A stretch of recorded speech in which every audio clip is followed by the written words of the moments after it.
So as we have seen in previous weeks, the concept of the Messiah emerges clearly and consistently from the pages of the Hebrew Scriptures. There are about 10 passages in the Bible that explicitly describe a wise and righteous descendant of King David who will reign as the King of Israel during the future utopian age. And there are hundreds of passages in the Bible that describe this future utopian age, but they don't focus in on the person of the Messiah. So it's important to remember that breakdown, that the vast majority of messianic prophecy in the Hebrew Scriptures speak about what the world will look like when the Messiah is here, but you have about 10 or so explicit passages that speak about the person of the Messiah. And the Bible basically speaks about this future age as a time when Israel will have gone through a spiritual revival and return to following God and following God's Torah.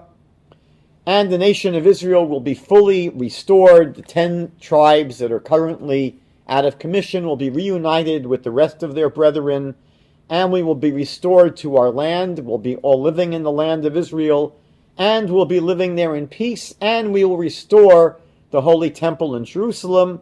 And then we're told that the nations of the world will basically turn to Israel as God's teachers. They will embrace God. There'll be a universal recognition of God, which will lead to universal peace and disarmament. Now, what's important to remember, this is just by way of review, is that these passages are completely and entirely clear and unambiguous. By this we mean that no one disputes the fact that they are speaking about the Messiah. No one questions this. The passages that I've just mentioned that speak of this future king are the only such passages in the entire Bible. You will not find anything other than these 10 or so verses that describe a descendant of King David who will come in the future and reign as the King of Israel. There are no other verses. There is no alternative vision of what this future anointed one from the line of David will do. There's no other information. We exhaust all of the biblical material in these passages. This is a critical point. However, when we get to Christianity, after the crucifixion of Jesus, it was clear that Jesus went to his death without fulfilling this messianic job description, without fulfilling this messianic concept. And so we saw that the initial response to this cognitive dissonance, the belief that he was the Messiah, and yet the facts on the ground don't establish this. He didn't fulfill any of the messianic prophecies. So the initial response to this cognitive dissonance was to assert that he'd return soon in order to bring about the utopian messianic vision. That was the way this idea is presented in the Christian scriptures. Every time the Christian Bible speaks about the return of Jesus, it's within that generation. That was the expectation. He'd be back soon within that generation. Now, when Jesus did not return within that generation, now we're speaking approximately the year 55, 60, approximately, they now have passed over that line. He has not returned when expected. And so at this point, there were two possibilities. Either admit that they misplaced their hopes in thinking that Jesus was the Messiah, to come to the conclusion that, I guess we were wrong, he wasn't the Messiah, or to do what they actually did, which was to redefine the Messiah in a way that could accommodate a dead Messiah. And this is what happened. Christianity was born. Christianity as a movement, as a religion distinct from Judaism, was born when the concept of the Messiah was redefined. And the concept basically asserted that the Messiah indeed was supposed to die. It was all part of God's plan to sacrifice the Messiah to die as an atonement for the sins of those people who would put their faith in him. This is the remake. This is the Messiah 2.0 of Christianity. Now, at this point, the question is, or the question should be, where did the early church get such an idea from? Where did this come from, this idea that the Messiah was supposed to die as a sacrifice? So the real answer to this question is that it came from the place, the same place, they got the idea that the Messiah was supposed to return and have a second coming to complete his mission after being killed. Meaning that where did they get the idea that the Messiah, Jesus, they believe was the Messiah, he's going to have to come back to complete his mission? Where does this idea come from? And the source of this doctrine, the source of the doctrine of the second coming, is not in the Bible. It's nowhere in the Bible. It is basically coming from a theological necessity. We know there's an expression that necessity is the mother of invention, and that's the source of the doctrine of the second coming. The way the original formulator of that saying had it, Plato was the one that first expressed it. He said, our need will be the real creator. Meaning the creator, the source, is need, what we need. And the Christians needed a rationalization for the failure of Jesus to bring about the messianic utopia. So first they said, okay, he'll be back. But when he didn't come back, that created the need to now explain, so why did he die? So this is the same idea that the true purpose of the Messiah was to come and die as a sacrifice to atone for the sins of those who would believe in him. The genesis of this concept was not in the Scriptures. It was in the need to explain why Jesus was crucified. Now, where does the Bible come in? So we explained last week in our class with the parable of the archer, the story of the person who's in the forest and he sees a number of trees, 10 different trees. On each tree is a target, and in the middle of each target is a bullseye, an arrow shot surgically in the center. Person can't believe who could have shot 10 arrows so accurately. And he finds a person with a bow and arrow and says, did you shoot these arrows? And the fellow says, yes. He says, it's amazing. How did you do it? And the fellow confesses and says, well, you see, first I shoot the arrow into the tree, and then I draw the target around the arrow. So the process in Christianity went like this. Early Christians were compelled to redefine the concept of the Messiah because Jesus failed to fulfill the actual biblical template. With this redefinition, meaning once they had this redefinition in hand, meaning they have now shot their arrow, they then went back to the Scriptures in a furtive search to try to find sound bites in the Bible that seem to support their new messianic concept. This is the drawing of the target around the arrow that was shot. So again, they didn't go from the Bible to their new messianic concept. They went from their new messianic concept, that's the starting point, and then they go back to the Bible to try to find things that sound like this new concept. if you ask Christians where they see in the Hebrew Scriptures a source for the idea that the Messiah was supposed to suffer and die to atone for the sins of the world, they will all point to Isaiah, the prophet Isaiah, chapter 53, which brings us to tonight's program. Now, this in itself is telling. This in itself is telling. The fact that it's their only such source.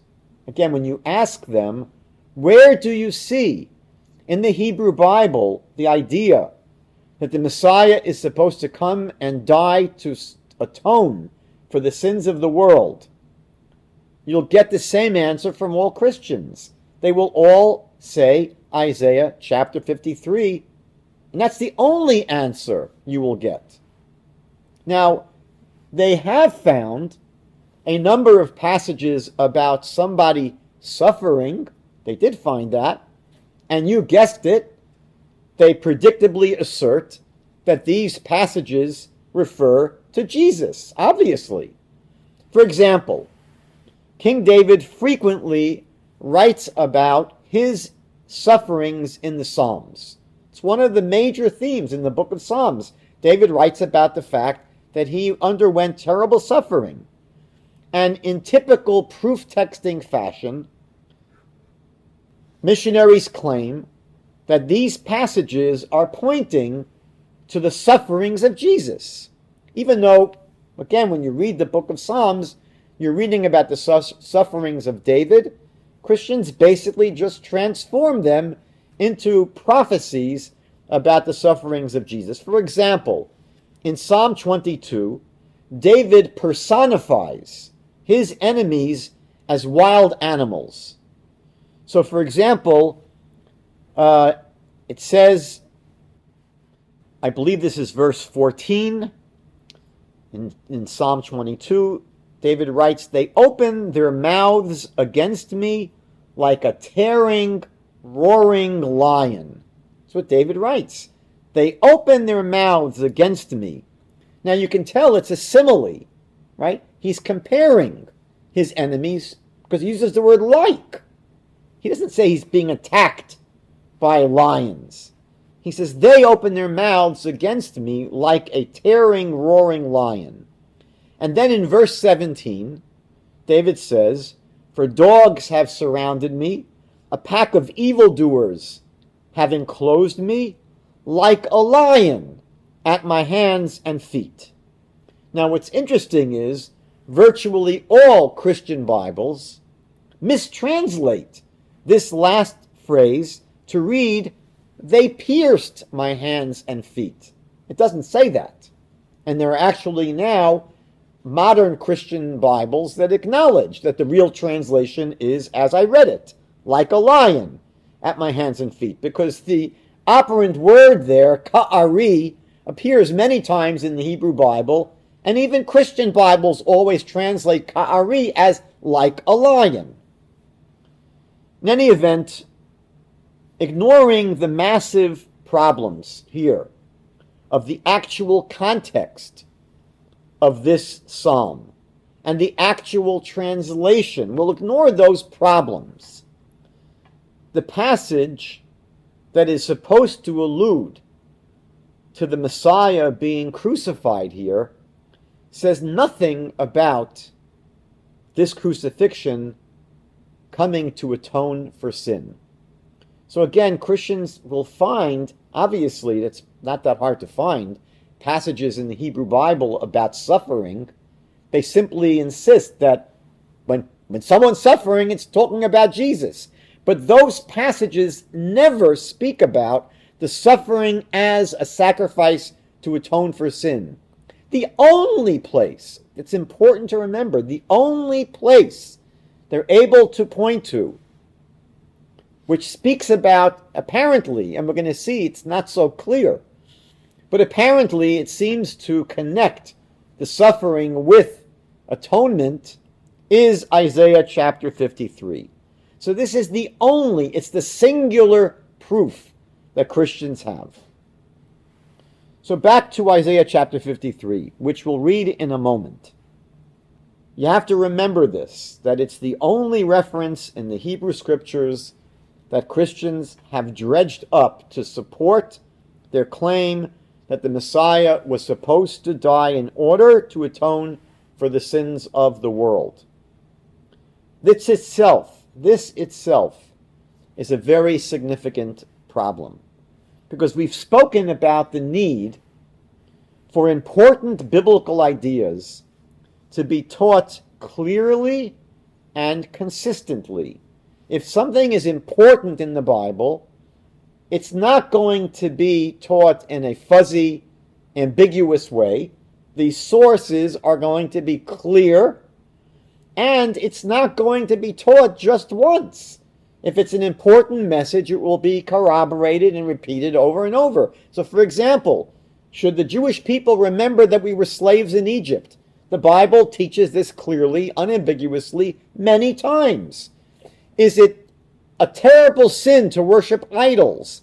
The Bible teaches this clearly and consistently many, many times. So by consistent, we mean corroboration. That there are numerous passages that confirm the concept.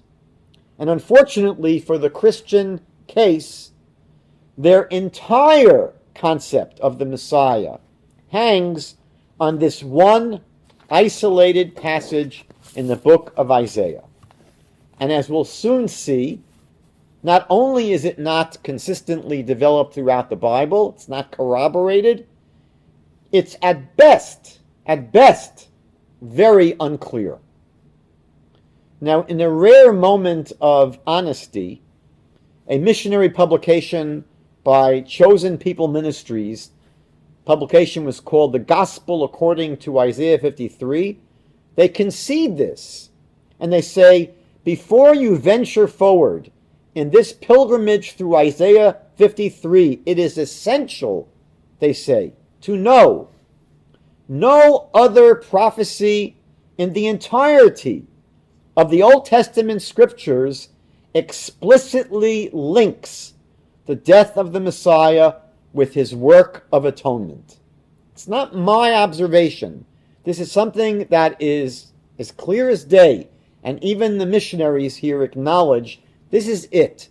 The entire concept hinges on Isaiah 53. So with that as an introduction, let's just read this chapter in case someone here has never seen it.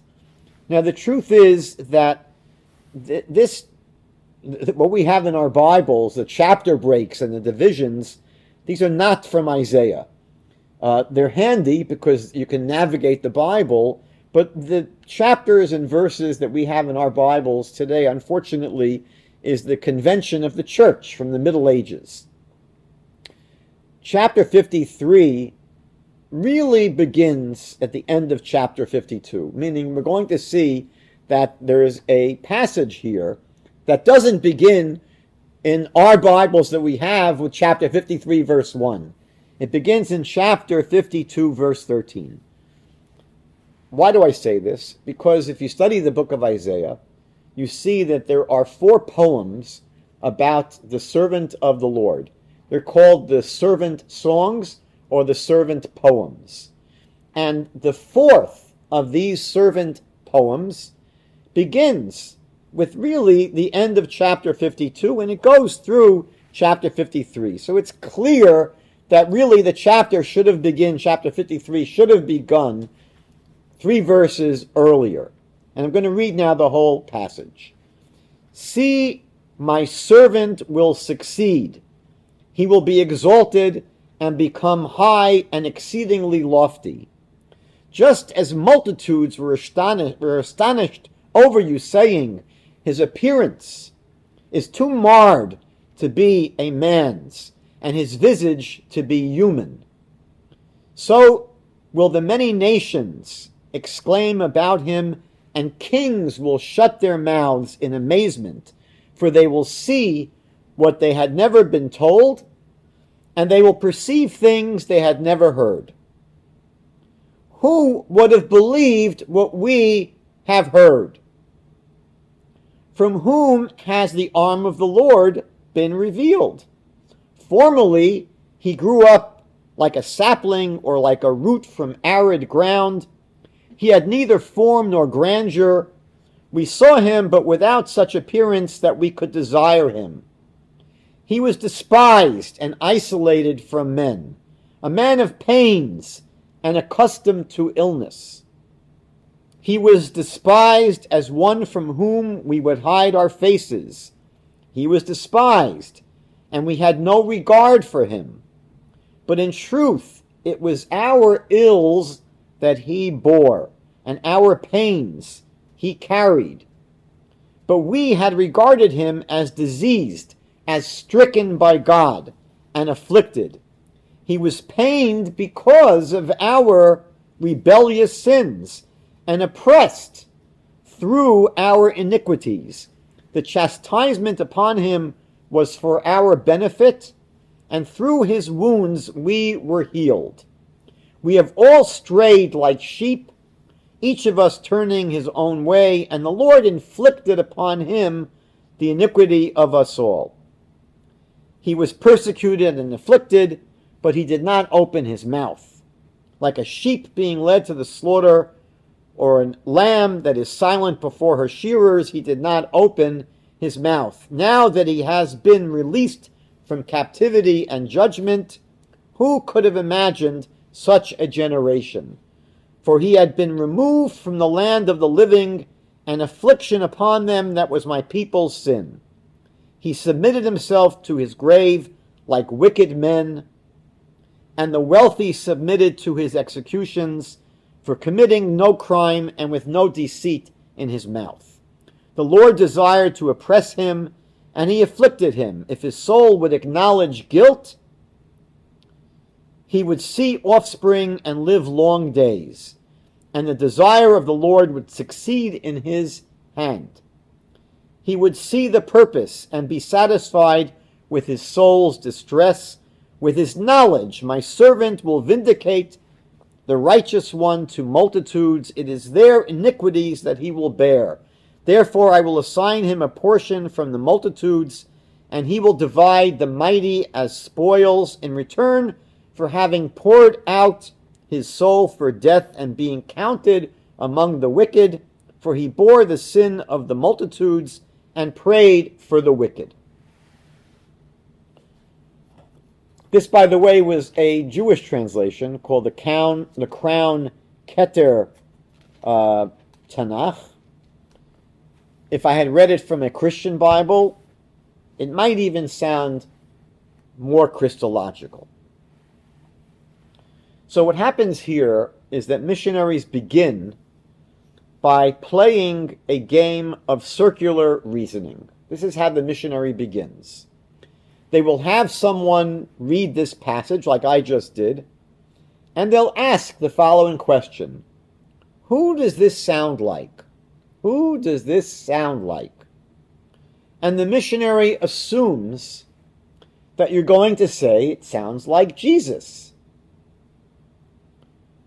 But the problem is, in order to say that it sounds like Jesus, you have to first approach this passage with the preconceived idea that Jesus' death was a sacrifice to atone for sin.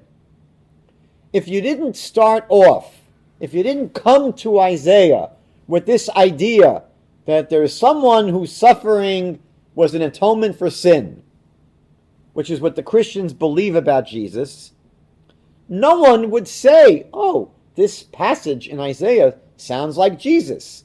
The only reason that Christians can play this game of who does it sound like is they assume that this picture of Jesus has so saturated the world that people that read Isaiah 53 are going to think that sounds like Jesus. At least it sounds like the Jesus of Christianity. And the fact is that many Jewish people who are not well studied, have not studied the Hebrew Bible, when missionaries show them this passage, they say, I'm not interested in reading from the New Testament. I'm Jewish.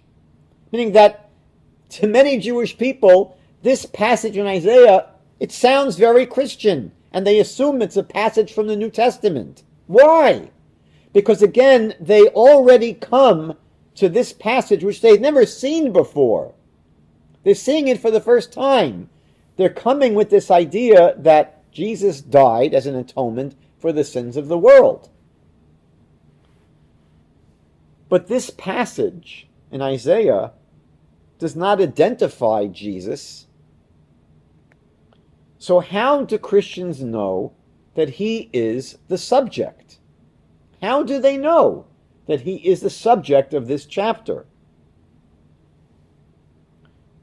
How do they know? Because their starting point is the belief that Jesus is the Messiah who died to atone for sin. Again, you have to appreciate that Christians commit the cardinal sin of biblical interpretation of circular reasoning. They come to the Bible with this belief that Jesus was the Messiah who died to atone for sin. Once they have that conclusion firmly established, they then go back to the Bible to find supportive evidence. But how did they arrive at the conclusion in the first place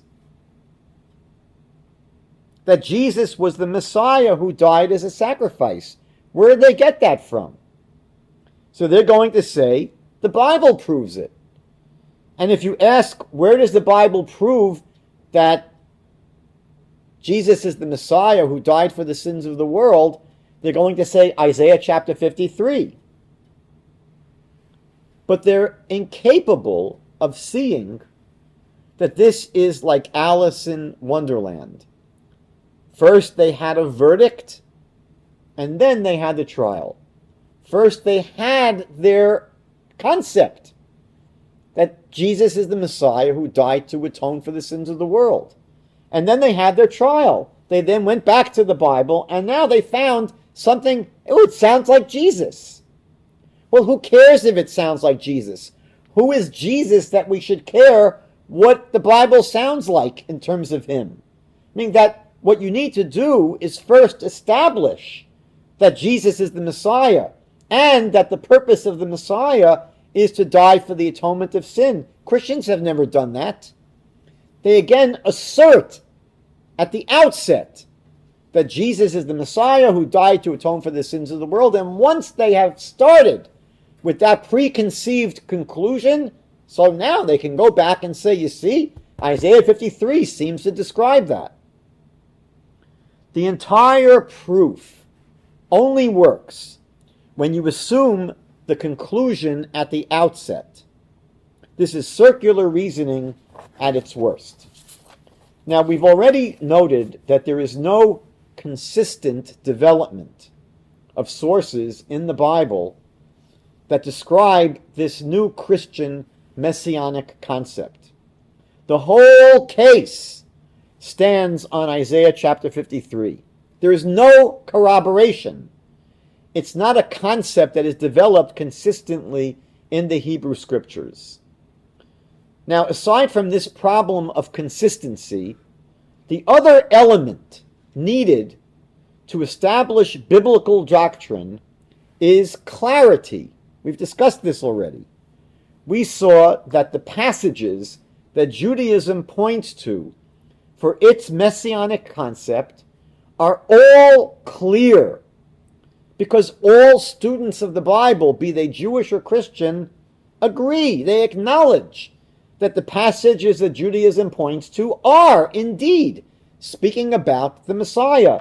When we point to Isaiah chapter 11, there isn't a Christian in the world that's going to say, no, that's not about the Messiah. They agree it's about the Messiah. They just have to say, well, Jesus didn't do it yet. He'll do it when he comes back. But all of the Jewish messianic prophecies are so clear that even our spiritual competitors have to agree that we're right. Can this be said for the solitary source for the Christian messianic concept? Is Isaiah chapter 53 clearly a passage teaching that the Messiah is supposed to die as a sacrifice to atone for the sins of those who would believe in him? Let's look at a few points. We're not going to do this in an exhaustive way, just make mention of a few points. Number one, it's very clear that the followers of Jesus never understood Isaiah 53 in this way, meaning that those followers of Jesus who believed he was the Messiah. Now, when they believed that he was the Messiah, where did they get their idea of the Messiah from? Where did they get this concept from? When you go to the Gospels in the book of Matthew, chapter 16, Jesus asks his followers, "Who do you think I am?" And Peter says, "You're the Messiah." So obviously Peter must have had a messianic idea. He must have had a concept of what the Messiah is supposed to be. And Jesus basically says, "You're right, you're right." And then the Gospel of Matthew there in chapter 16 says that Jesus now began to tell them that he's going to have to go to Jerusalem and be tortured and suffer at the hands of the Jews there, the priests and the Pharisees, and then he's going to be killed and raised up on the third day. Now, if the students of Jesus had understood Isaiah 53 the way Christians should understand it, Peter should have said, "Well, duh, of course you have to go and suffer and die. That's the whole point of what the Messiah is supposed to do." But you see from the reaction of Jesus' followers that they never had such an idea. The followers of Jesus never expected him to die. Throughout the Christian Bible, you see they're shocked when he is crucified. And so in this story, in Matthew chapter 16, when Jesus says, I have to go to Jerusalem and suffer and be tortured and be killed, Peter says, "God forbid, that can never happen to you." Why? Why is that Peter's reaction? Didn't he read Isaiah 53? Again, the Christian asserts that Isaiah 53 is the most important, central, critical passage in the Hebrew Bible about the Messiah. That's it. Peter had a concept of the Messiah that didn't include Isaiah chapter 53. That's one problem that takes away from the clarity of this chapter. If it was so clear that Isaiah 53 is speaking about the Messiah, then Jesus' own followers would have known that. Secondly, we saw that any time there's a real messianic prophecy, there are identifying marks. Meaning that what allows you to say a prophecy, a passage, is about the Messiah? So we noted in all of the actual messianic prophecies, they speak about two things. They speak about a descendant of David, because we know in the Jewish Bible, David was promised that all future kings would come out of David. And all of the real messianic prophecies speak about the Messiah as a king, So these two critical identifying marks, the mention of a king and the mention of descendant of David, are not found in Isaiah chapter 53. It would have made it a bit clearer. The Christian case would have sounded a little bit stronger had Isaiah 53 mentioned any of these critical signs that we know indicate that a passage is about the Messiah. And we know that not all Christian scholars and not all Christian Bible commentaries agree. This is the most incredible proof that Isaiah 53 is not clear. If Isaiah 53 was totally clear that it's referring to the Messiah who will come and die to atone for the sins of the world, you would assume that not only would Jesus' followers, when he was alive, know that, but maybe you can make an excuse and say, well, his disciples were ignorant, they weren't so smart. But if you go to contemporary Christian, not Jewish, contemporary Christian Bible scholars, professors, people who write Bible commentaries, you'll see that not all of them agree that this passage in Isaiah is about the Messiah or about Jesus. There's a book that's called The Suffering Servant in Isaiah by Hayden Williams, and there are at least 15 other candidates for the identity of the person spoken about in Isaiah chapter 53 by Christians.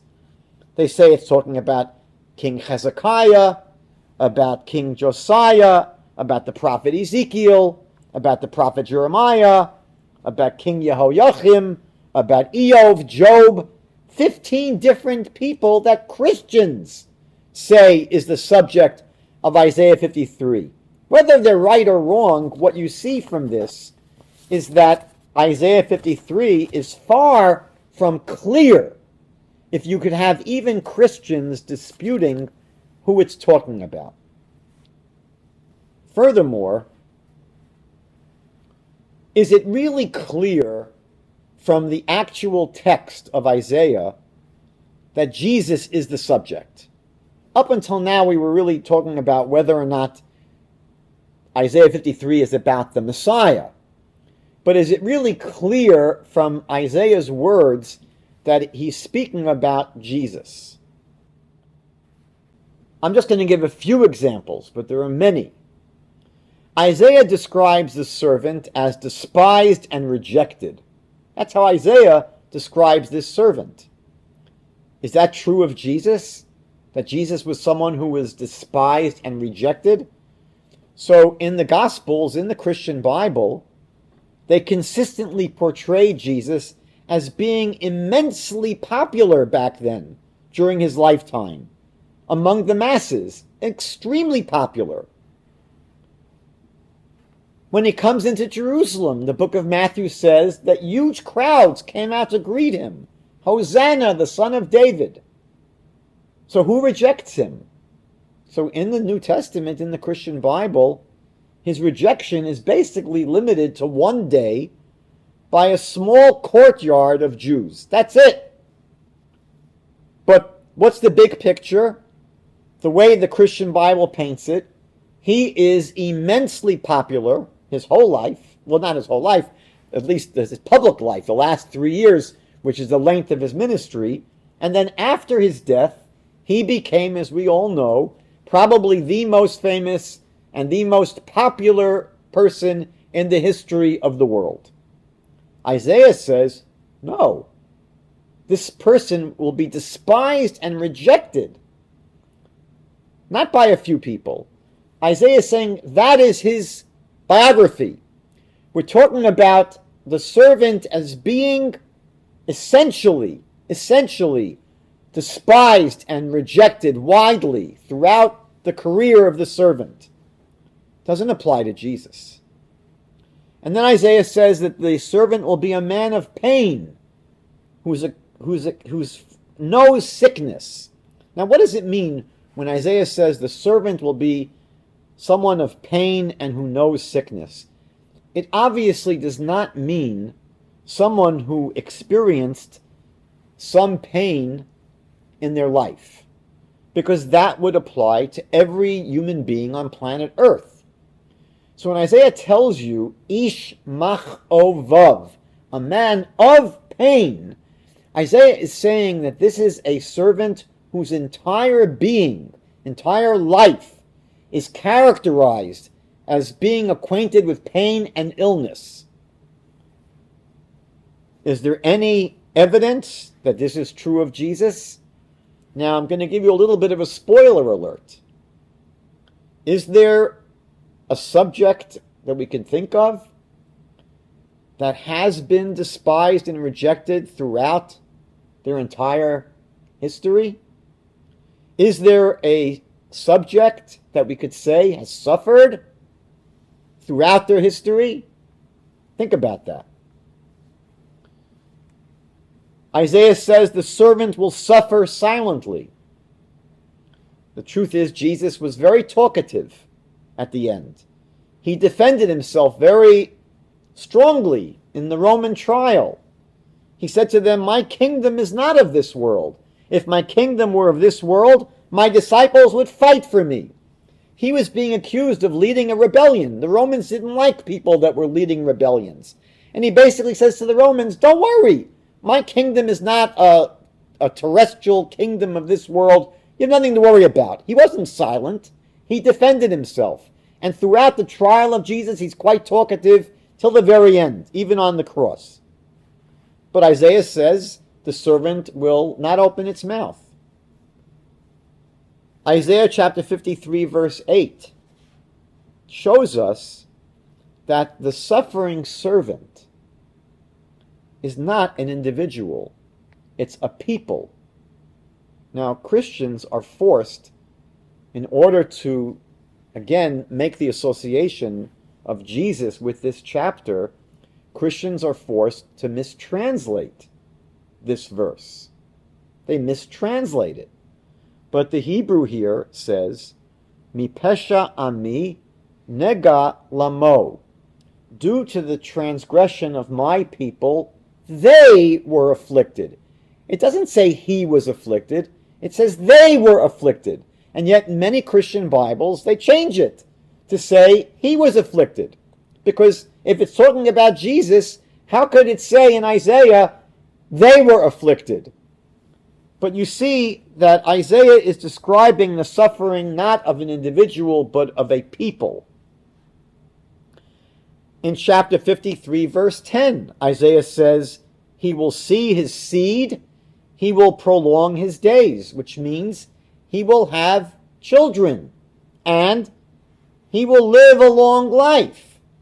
Jesus was never married, never had any children. Christians will say it's talking about his disciples. But Isaiah used a word that doesn't mean disciples. He used the word zerah, which means seed, progeny, physical progeny that comes out of someone's loins. Jesus did not live a long life. Died approximately the age of 30. In chapter 53:11, Isaiah says, with his knowledge, the righteous one, my servant, will cause many to be just. That's a big problem for Christianity. With his knowledge, the servant will cause many to be just. With his knowledge? If Isaiah was going to write the Christian message, it would have said with his death or with his blood. But that's not what Isaiah says. Isaiah says with his knowledge.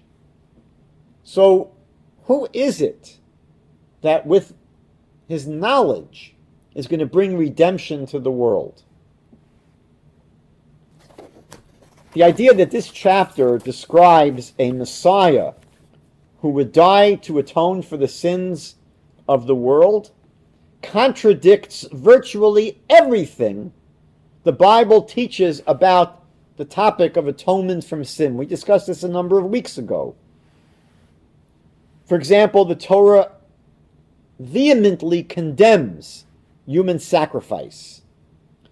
The Torah condemns the idea of vicarious atonement, the idea that someone who's innocent will be punished instead of the one who's guilty. In the Bible, sacrifices are not absolutely necessary to atone for sin. We saw that in the Bible, sacrifices are not sufficient to atone for sin. Sacrifices in and of themselves do not atone for sin. The Bible says the sacrifice of the wicked is an abomination to the Lord. And we saw that in the Bible, the primary way that the Bible gives us for addressing our sins is for us to repent of our sins, not that we have to bring sacrifices. Sacrifices was on the totem pole quite low down. If the temple was standing, and if you committed an unintentional sin, then the bringing of a sacrifice, a sin offering, was part of the atonement process, not the most critical part. The most critical part was the repentance. Of course, Jesus would not have been a kosher sacrifice. We know that sacrifices had to be offered on the altar. They had to be burned. They had to be without blemish. So Jesus did not fulfill any of the laws of sacrifices. Sacrifices had to be offered by a priest, not Roman soldiers. It's a disaster area here. And if Jesus was the final once and for all sacrifice, why are we going to have a third temple with sacrifices? So what is going on in this chapter of Isaiah? What's going on in this chapter? I often tell a story that many years ago, when there used to be a flight from Toronto to Newark, New Jersey on Continental Airlines, so it was a very popular flight, and there were usually about 200 people, 100, 200 people waiting in the lounge to get on this flight. And I was waiting for this flight. I had to wait about an hour. And I was sitting in the corner, basically, of this large lounge. And at the other end of the lounge, basically diagonally across from me, there's a woman who is staring at me. And I suspected she was not interested in my body. And she comes over to me all the way. She could have spoken to the person next to her. No, she walks all the way over to me. And she says, "Excuse me, can I ask you a question?" And I said, "Sure." She says, "Are you a rabbi?" And I said, "Yes." She got so excited. She says to me, "Can I ask you another question?" I said, "Sure, go ahead." She says, "Is Isaiah in your Bible?" I said, "Sure, of course. He's one of our greatest prophets." She says to me, "Can I ask you another question?" I said, "Sure." So she whips out her Bible, and she says to me, "Who is this talking about?" And she's opening up to Isaiah chapter 53. And I asked her, "Well, do you have about 45 minutes? And she said, "Yeah, I'm waiting for a flight. It's got to be at least an hour from now." So we sat down. We spent about 45 minutes going through this chapter. I don't know what happened to this woman, but I'll tell you one thing. I am convinced she is never going to go up to a person with a black hat and a beard ever again. Because after that 45 minutes, it was not so clear to her that that chapter was talking about her Messiah. The great mistake that Christians make concerning Isaiah chapter 53 is that they've turned it into a meme by totally disconnecting it from the rest of the book of Isaiah. The Talmud teaches that whenever people opposed to Judaism support their beliefs by turning to the Jewish Bible, by quoting from the Jewish Bible to support their views, the Talmud says the answer is nearby. What the Talmud means is that when people quote the Hebrew scriptures to teach ideas that are antithetical to Judaism, the answer is nearby, meaning that the context is key.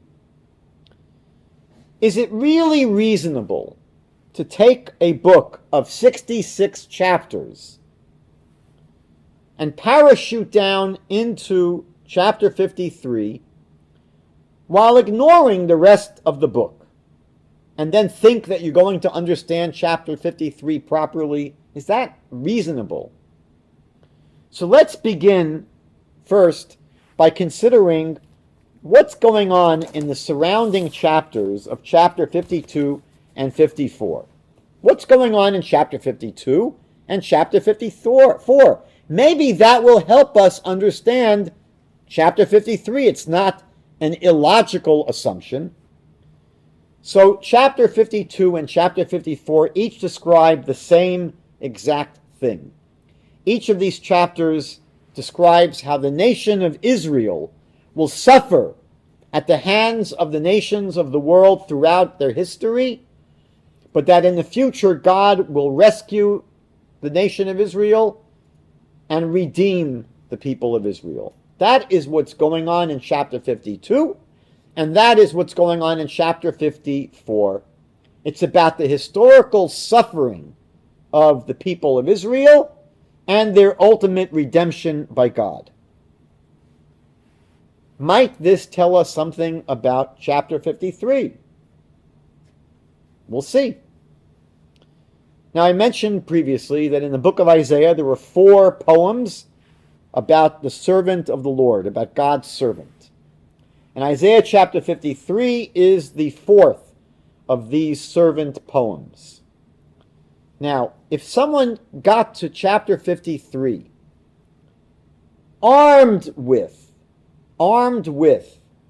the knowledge of having paid careful attention to the previous chapters in the book of Isaiah, they will have powerful clues about the identity of God's servant in chapter 53.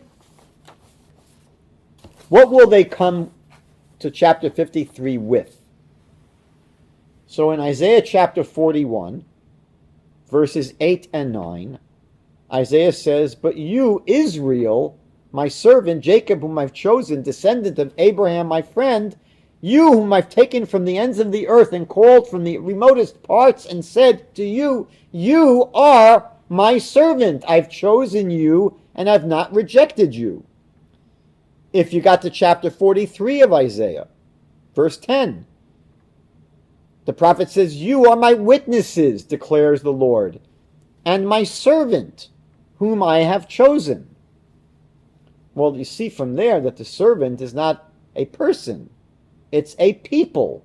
"You are my witnesses," declares the Lord, "and my servant, whom I have chosen, that you may know and believe me and understand that I am he. Before me there is no God formed, neither shall there be after me." Isaiah chapter 44, verses 1 and 2. "But now listen, O Jacob, my servant, and Israel, whom I have chosen. Thus says the Lord, who made you and formed you from the womb, who will help you. Do not fear, O Jacob, my servant, Yeshurun, whom I have chosen." Isaiah chapter 44, verse 21. "Remember these things, O Jacob, and Israel, for you are my servant. I have formed you. You are my servant, O Israel. You will not be forgotten by me." In Isaiah chapter 45, verse 4, "For the sake of Jacob, my servant, and Israel, my chosen one, I have even called you by your name." Isaiah 48, verse 20, "Go forth out of Babylon, flee from the Kasdim, where the voice of singing declare, tell this, say it even to the ends of the earth, say, the Lord has redeemed his servant Jacob." In Isaiah chapter 49, verse 3, "And God said to me, you are my servant Israel, in whom I will be glorified."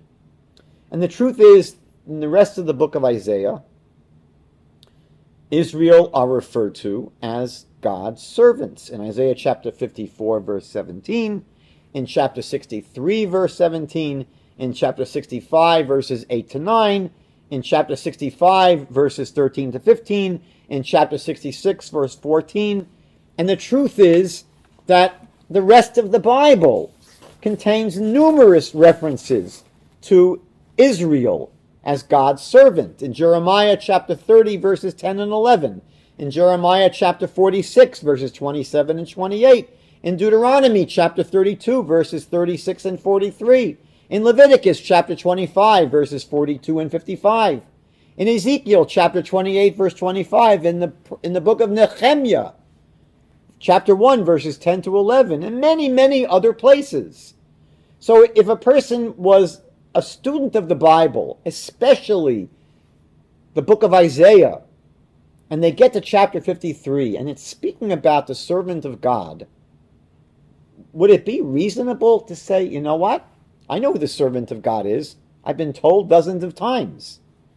And I saw that in chapter 52, it's speaking about the suffering of Israel and their ultimate redemption. And the next chapter speaks about the suffering of Israel and their ultimate redemption. Would it be reasonable to think maybe chapter 53 is about Israel, the servant of God, who will suffer and then be redeemed by God? In truth, because of the evidence, many Christian commentaries to the Bible accept the inconvenient truth that Isaiah 53 is about the people of Israel. You'll find this in numerous Christian commentaries to the Bible, such as the New English Bible, Oxford Study Edition, the HarperCollins Study Bible, the New Interpreter Study Bible. It's just so obvious that it's hard to deny. But again, Christians have a hard time denying it because it's the foundation support of their faith. Now, some Christian apologists say that the servant in Isaiah chapter 53 cannot be the people of Israel because the language in the chapter speaks of an individual. The pronouns are he and him. But this simply shows an ignorance of how the Bible usually speaks about the nation of Israel. The Bible usually speaks about the nation of Israel as a corporate individual in the singular. For example, we saw a moment ago, Isaiah chapter 43, verse 10. You are my servant, O Israel, and my witnesses. So the witnesses, plural, is the servant. The servant is not an individual, it's a plural, it's a people.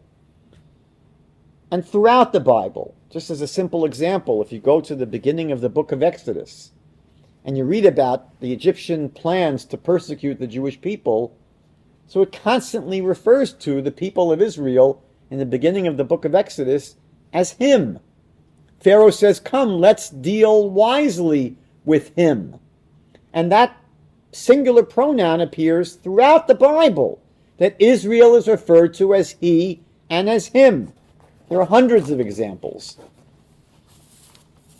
Some missionaries say that Israel cannot be the servant because in verse 6, it says that they will admit, Israel is going to admit, that they were wrong for rejecting God's servant. So how can Israel be the servant when Israel admits in verse 6 that they are guilty, they were wrong for rejecting God's servant? Because what does the verse say, verse 6 in chapter 53? It says, all we like sheep have gone astray. If Israel is saying they've gone astray, they can't be the servant. And this seems like a powerful objection.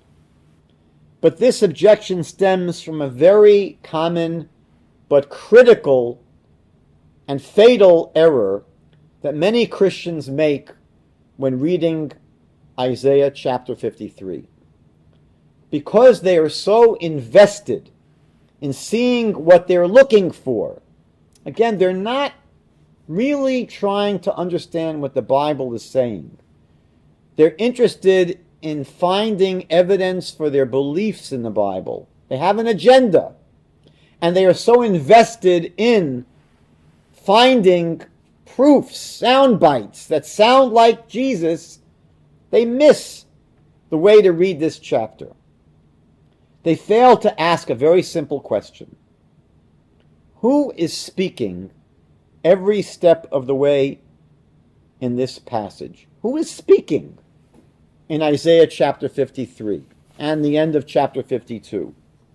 Again, the Christian assumes, who is saying, all we like sheep have gone astray? The Christian automatically assumes, it's got to be talking about Israel. Israel is confessing that they went astray. So, I'm going to just, for a few minutes, read with you the first few verses here. We're going to think about what these verses mean.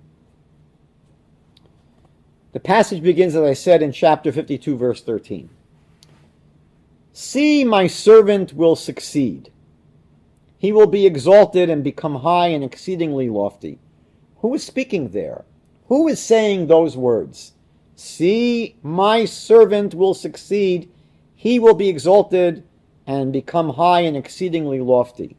So obviously, the speaker here is God. Obviously, Isaiah is writing the book, but Isaiah is receiving the prophecy from God. So Isaiah here is giving expression to the words of God. God is speaking about his servant.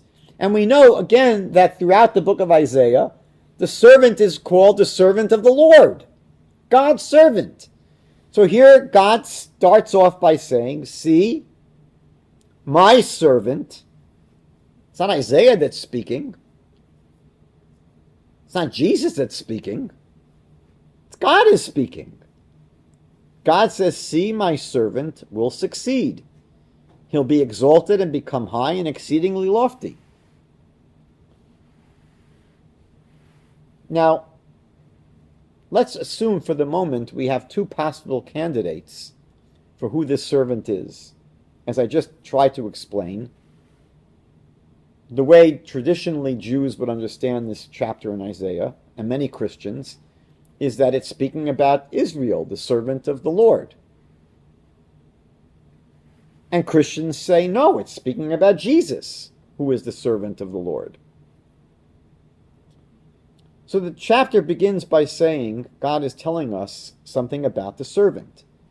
That ultimately God says the servant will be successful, will be exalted and lifted up very high, and will become very lofty. And then God says something amazing in the next two verses. God tells us that when the servant is exalted and lifted up and raised very high, God says there's going to be a reaction. There's going to be a reaction. And God is going to be telling us that there are people that are going to be shocked out of their brains. There are going to be people that are not going to believe when they see the servant exalted and lifted up and raised very high. So in verse 14, just as multitudes were astonished over you, saying, his appearance is too marred to be a man's and his visage to be human, so will the many nations exclaim about him, and kings will shut their mouths in amazement. For they will see what they had never been told, and they will perceive things they had never heard. So Isaiah is telling us that when the servant is exalted, lifted up, and raised very high, the nations and kings of the world are going to be absolutely shocked. Their minds are going to be blown. They will shut their mouths. You know, when you watch people that are shocked, they'll often, that's what they'll do. They'll go like this. I can't believe it. And that's what Isaiah says, that they're going to put their hands over their mouths. They're going to be so shocked and surprised. Now let's think for a moment. If this chapter is talking about Jesus, who would be shocked? Who would be shocked if Jesus was the one to ultimately be lifted up, raised very high, and exalted? Who would be surprised by that? So the truth is that the only people in the world who would be surprised by that would be Jews. Because Christians are expecting that. And Muslims as well believe in Jesus. So you have most of the world, basically, if there was anyone, if there was any individual who will at some future point be lifted up and raised very high and exalted, the one person that would be the least surprising to the world would be Jesus. It would be a big surprise to the Jewish people. But Isaiah does not say that the Jewish people are going to be shocked. It doesn't say that. It says that the kings and the nations of the world are going to be shocked. Why? So obviously it's not talking about Jesus. Obviously the servant here, as we said, is Israel. And when Israel is exalted and lifted up and raised very high, that's going to be a massive shock to the kings and nations of the world, because as Isaiah says, this is not what they ever expected. The whole world always expected that at the end of history, the Jews are going to finally realize they were wrong, and they're going to acknowledge that they were wrong and the rest of the world was right. When the Jews see Jesus coming back and lifted up and exalted, the Jews will acknowledge they were wrong, and the nations of the world were right. But that's not what Isaiah says. Isaiah says that when the servant is exalted, it doesn't come as a shock to Israel. It's going to shock the world. If Jesus is the subject, if Jesus is the one that this passage is speaking about, It would not surprise anyone in the world but the Jews. But if Israel is going to be vindicated and lifted up and raised very high, and it's going to turn out that the Jews are right, that the Messiah is going to come and it's not going to be Jesus, that's going to be a massive shock to the nations and kings of the world. That's what Isaiah is describing. And then chapter 53 begins and says, who would have believed what we have heard? Now the question is, who's speaking now? Obviously, it's not God that's speaking, right? God did not become plural, right? It's a group of people that are speaking. Who would have believed what we have heard? So who's saying those words? So again, all you need to do is read the passage. Isaiah has told us at the end of chapter 52 who's going to be shocked and surprised. It's going to be the kings and nations of the world. They're the ones that are going to be shocked and surprised at the end of the game. And now chapter 53 begins with these people, the nations and kings of the world, expressing their shock. And they say, who would have believed what we have heard? For whom has the arm of the Lord been revealed? Throughout the Bible, if you look at this expression, this phrase, arm of the Lord, what does it always mean? It comes up about a dozen times in the Bible. What is it referring to? So Christians, they insist it's talking about Jesus.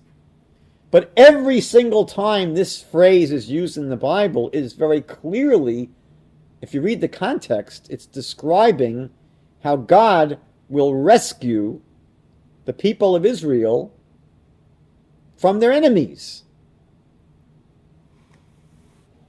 When the Jews came out of Egypt, the Bible describes that God took them out with a mighty arm and an outstretched hand.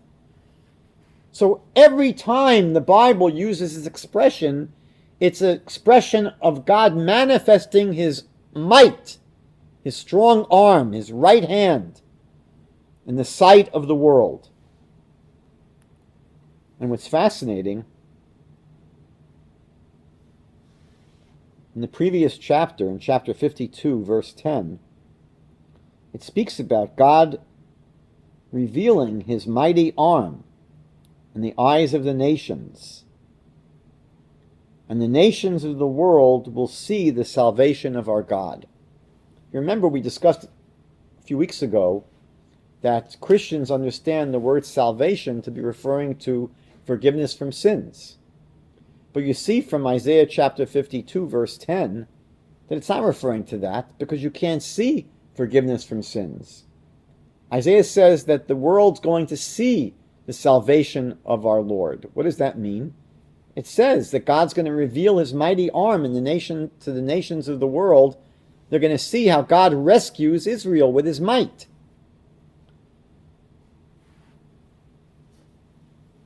So when you read chapter 53, what you have here is basically a soliloquy. This chapter is basically a speech that will be made, not by Israel. That's why when chapter 53 verse 6 says, all we like sheep have gone astray, it's not Israel speaking. We just saw that. The speakers in chapter 53 are the nations and kings of the world. And they're going to be reflecting on a very, very important question. They're going to be wondering, why is it that Israel has suffered so much in their history? Now, there was a conventional wisdom. The conventional wisdom for why Israel, not the Jewish conventional wisdom, but the conventional wisdom of the world, of why Israel has always suffered, is that Israel was rejected by God. Why would Christians say they were rejected by God? Because Christians said because Israel rejected the Messiah, and therefore God rejected them, and that's why Israel has been suffering. And the Islamic world has said the same thing about Jews rejecting Muhammad as a true prophet. So the conventional wisdom in the world is that Jewish suffering is a result of Jewish evil and the fact that Jews have been rejected by God. That's what the world has been thinking all along. and especially the Christian world, who have said that the Jews have been rejected by God because the Jews rejected Jesus as the Messiah. Now you have a chapter which is basically saying, the Messiah is going to show up, and it's not going to be Jesus. When the real Messiah shows up, the whole world's going to understand this is the real Messiah. And now the world is going to reflect on this question. So why did the Jews suffer throughout their history? And what they're going to confess in this chapter is that even though they always assumed that Israel suffered because they were rejected by God for their treachery, the world in this chapter is going to acknowledge that this was not the case. In the messianic age, and it's important to understand this, when will this chapter happen? When will Israel be elevated, lifted up, and raised very high? It's speaking about the messianic age. This is a prophecy about the messianic age. This is a prophecy telling us what's going to be going on after the Messiah has come. But this chapter is not a chapter about the person of the Messiah. It's just telling us some of what's going to be happening when the Messiah has come. And the nations of the world are going to reflect about their history with the Jewish people, specifically focusing on the suffering of Israel. And they're going to see that, it couldn't have been because they rejected Jesus, because we see now that Jesus wasn't the Messiah. The Messiah has come. We see that it's not Jesus, so the Jews got that right when the Jews did not accept Jesus. So why did they suffer? And now the nations and kings of the world are going to make this speech confessing that they were responsible for the suffering of Israel, their wickedness, that Israel suffered as a result of the wickedness and evil of the nations of the world, and that the Jewish people suffered as a result of that wickedness.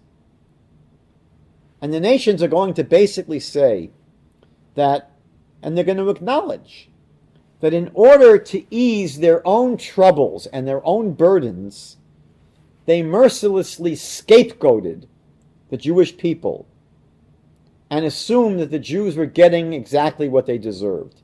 But here they're going to acknowledge, no, that's not right. It's not true. They didn't suffer because they were wicked. They suffered because we were wicked. And that's basically the confession of the nations of the world in chapter 53 of Isaiah. And at the end of the chapter, God now takes the microphone back. And God speaks at the end of the chapter and explains that there was a purpose, an ultimate purpose, to the suffering of the Jewish people, to the suffering of Israel. And that Israel would be vindicated. And that ultimately, through their knowledge, through the knowledge of the servant, the world is going to be blessed. So I'm going to just end tonight by sharing with you a couple of verses from the end of the book of Isaiah. And hopefully this will clarify what I've just been saying. In Isaiah chapter 60, verses 1 through 3, the prophet says, "Arise, shine, for your light has come." Don't forget that Isaiah in chapter 42, verse 6, I believe, and chapter 49, verse 6, says that Israel is a light to the nations. And here he says in chapter 60, "Arise and shine, for your light has come, and the glory of the Lord has risen upon you. For behold, darkness will cover the earth, and deep darkness the peoples. But the Lord will rise upon you, and his glory will appear upon you, and nations will come to your light, and kings to the brightness of your rising." These are the people that are going to be confessing in Isaiah 53. They're going to admit, we were the ones that were evil throughout history. We persecuted the Jews. And now Isaiah says that they're going to come to Israel, They're going to come to the light of the chosen people. In Isaiah chapter 60, verses 14 to 15, listen carefully to the language of Isaiah. And the sons of those who afflicted you will come bowing to you, and all those who despised you will bow themselves at the soles of your feet, and they will call you the city of the Lord, the Zion of the one of Israel, whereas you have been forsaken and hated, with no one passing through. I will make you an everlasting pride, a joy from generation to generation. And basically this message is corroborated through dozens and dozens of passages throughout the Bible. We don't have time to go through them all now, but this is basically the outline of chapter 53 of Isaiah. Basically, I tried to do two things with you. One is to show the weakness of the Christian understanding, and to give you a basic approach to understanding what the chapter is actually speaking about.